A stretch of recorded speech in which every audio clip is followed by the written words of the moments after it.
Today I'm going to be demonstrating antigen typing.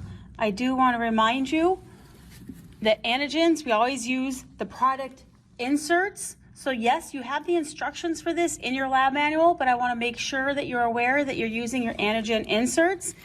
In our lab, we have all the inserts kept in this binder, blood bank antigen inserts, and this binder is kept over on the shelf.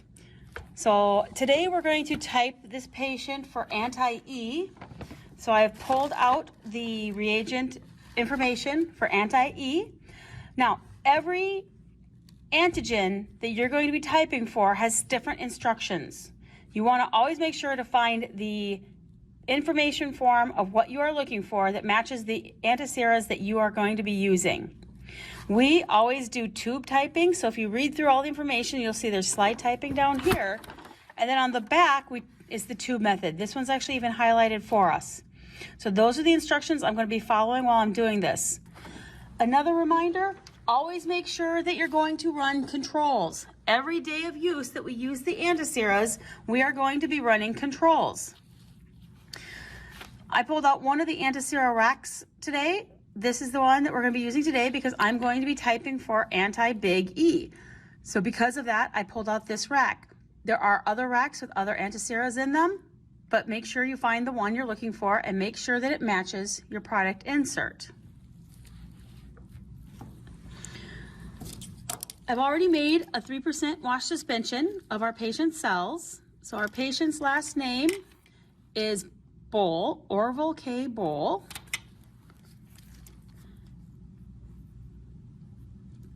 So first three letters of the last name, and then I am typing for E, and then I'm going to have a positive control for E, and I'm going to have a negative control for E. Move my balance tube out of the way so it's not where I'm working. So now, as I'm following the instructions, it tells me to place 1 drop of gamma clone anti-E into properly labeled test tube. So it just says test tube, but remember, we're always going to be doing the controls. I'm going to add 1 drop. You treat your controls just like your patients. I'm going to add 1 drop to each. Go ahead and set this back in my rack so I don't tip it. The next step says to add 1 drop of approximately 3 to 4 suspension of red cells to be tested. Now, because we're running controls, we have to find a positive and a negative control. So what I'm going to do is I'm going to pull out my antibody sheet and I'm going to look for a positive and a negative control. One reminder, we are looking for cells for positive control that are heterozygous. Remember, that means that they have both E expression on one chromosome, big E expression on one chromosome, and little e expression on another chromosome. So I'm going to follow the 2 E's down, and I'm going to find right there. I'm going to use cell number 6 from this panel as my positive control. So I grab my panels off the shelf. Don't forget, I always want to look at my lot numbers and make sure they match the sheet I'm working with because every lot is slightly different. So I see here, this is lot number 49372.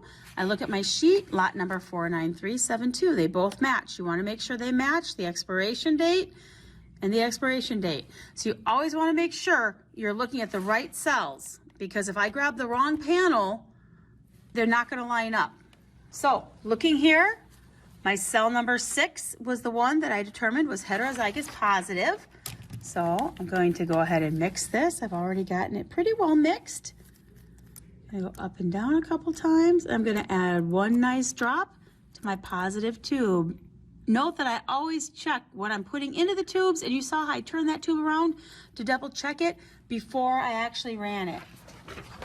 So now I need to find myself a big E negative tube. And you can see I've got a lot of them here. I got A choices. I'm just going to come down here and choose my cell number 10. So I'm going to come to my panel, pull off my cell number 10. Again, I've already mixed it, so just give it a few mixes. Make sure those cells are off the bottom. Make sure I'm putting it into my negative tube. for negative for big E. So I'm done with that tube. So then in my patient tube, I'm going to give this guy a mix. He's been sitting here a little bit. And I'm gonna drop, whoops, I'm gonna try to get that drop out of there because I had a nice big bubble on the end. One nice big drop into my E. So per the instructions, the next step I'm going to do is I'm going to mix them and centrifuge them. Now you're gonna centrifuge these for 0 time. So big E, I mix right away. Different antiseras, we do different things for. I'm gonna put it in my centrifuge and mix, and I'll be right back. Okay, while that's going, I'm gonna show you the paperwork. I've already got the paperwork filled out. We start with the patient's name, Bowl, Orville, patient MR number 123146. Please remember these are made up names and MR numbers. I'm not breaking any HIPAA violations. Then the next line, I talk about the antiserum that I used. This is the anti-E that I used. It's Immucor. Its lot number is 954220 and it expires 2021, September 27th. Now, I do want to note this has expired. This is only for educational purposes. In the college lab, we can use expired reagents. In a real clinical lab, we would never use expired reagents. If this one was still on the counter, we could be in a lot of trouble. So please note, we always do pay attention. The positive controls that we chose, you can get the information right from this sheet. The manufacturer was Immucor for both of them. Lot number 49372, expiration date 2023, February 10th. For my positive control, I use cell number 6. My negative control, cell number 10. So that is what goes into those sections.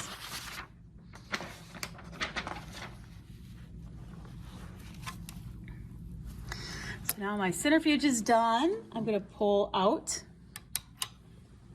my tubes. Note again, I'm pulling them out and putting them in order in my rack just because I always try to keep everything in the same order.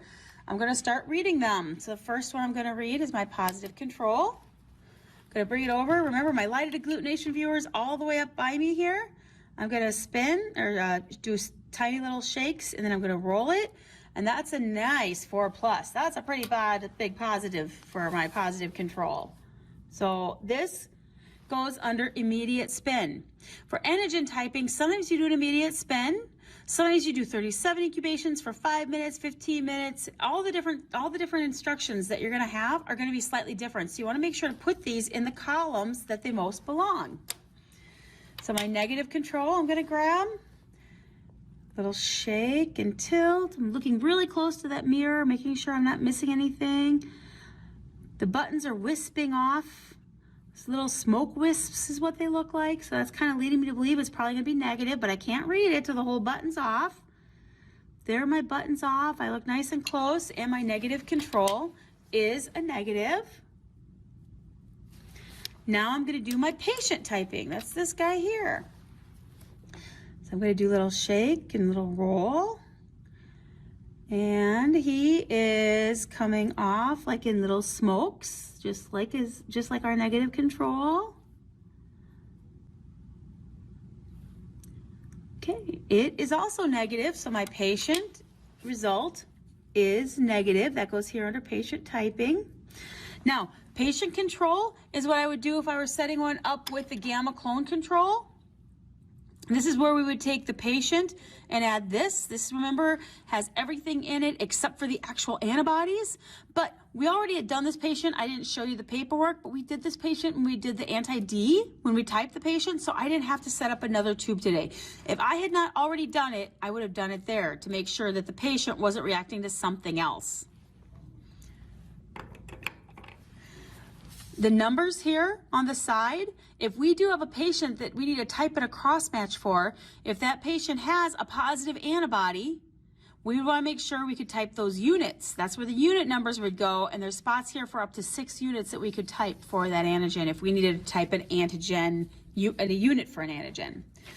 So the next thing on my instructions says to, if they're negative, to go ahead and incubate for a total incubation time of 15 minutes. So, lucky for you, instead of just sitting here, I set these up 15 minutes ago. So I'm gonna give them a mix. I'm gonna put them in my centrifuge And I'm going to go ahead and run that. And I'm going to set these aside since these are the ones that are currently going to be incubating. Okay, my second centrifugation is done. Something I forgot to mention, and I went ahead and set 3 up because I wasn't aware, but once your positive is positive, it can be done. You can put it aside. We only have to run the ones through that are negative. So we had a negative result, incubate up to 15 minutes, and the instructions then say to repeat steps 3 through 5. So let me show you where we're at here. Right here it says repeat steps 3 through 5. So that was where I mixed it, and then I centrifuged it, and now I'm going to examine it again. Again, this is going to go in that room temperature column. So I'm going to look at my negative over here under the light. Make sure it stayed negative, because if it turns positive, if my negative control turns positive during this incubation time, it's all invalid. Something went wrong. So I roll it against the side, and my negative stayed negative. So my negative control stayed negative. And I'm going to look for my patient now. Bring my patient over. It's coming off nice and wispy still. I think he stayed negative.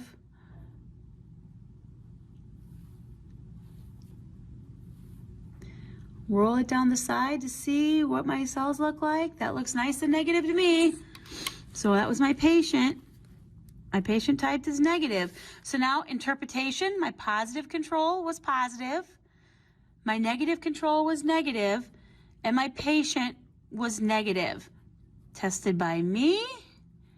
Today's date.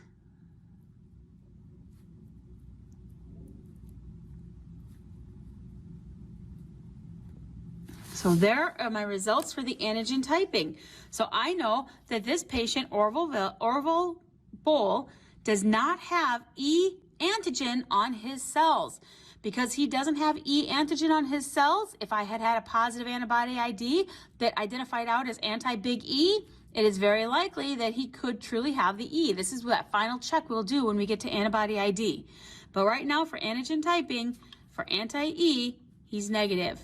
If I had other antigens I wanted to look for example, my RH antigens, my other RH antigens, big C, little or little e, I'd have to do one of these for each patient, I'd have to do one of these for each antigen, and I'd have to run controls for each antigen. If you have any questions, please be sure to talk to your instructor.